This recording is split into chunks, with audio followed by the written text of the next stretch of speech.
మణికట్టు నొప్పి rest pain ఉందా? చిన్న నొప్పి అని నిర్లక్ష్యం చేస్తే రేపు ఒక గ్లాస్ నీళ్లు కూడా ఎత్తలేని పరిస్థితి రావచ్చు. నేను doctor Vemula Raj Kumar, joint replacement trauma surgeon, Khammam. రోజు నా దగ్గరికి వచ్చే చాలామంది పేషెంట్స్ ఒకే మాట చెప్తారు, డాక్టర్ గారు మొదట చిన్న నొప్పి అనుకున్నాం, ఇప్పుడు తలుపు తీయడానికైనా, బైక్ స్టార్ట్ చేయడానికైనా, పిల్లల్ని ఎత్తుకోవడానికైనా నొప్పిగా ఉంది. ఎందుకంటే మణికట్టు నొప్పి ఒక్క కారణం ఉండదు, చాలా కారణాలు ఉంటాయి. చాలా మందిలో కనిపించే ఈ 5 ముఖ్యమైన కారణాలు ఇవి. ఫస్ట్, లిగమెంట్ స్ప్రెయిన్, పడిపోవడం లేదా మణికట్టు మెలిక తిరిగిపోవడం వల్ల వస్తుంది. సెకండ్, టెండినైటిస్, మొబైల్, కంప్యూటర్ లేదా ఒకే పనిని ఎక్కువసేపు చేయడం వల్ల ఇది వస్తుంది.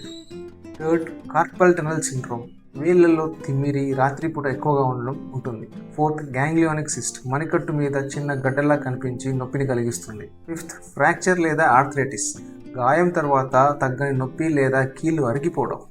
నొప్పిని మాత్రమే తగ్గించడం కాదు, దాని వెనుక అసలు కారణాన్ని గుర్తించి ట్రీట్మెంట్ చేయించుకోవడం చాలా ముఖ్యం. ఇలాంటి హెల్త్ టిప్స్ కోసం ఫాలో అవ్వండి.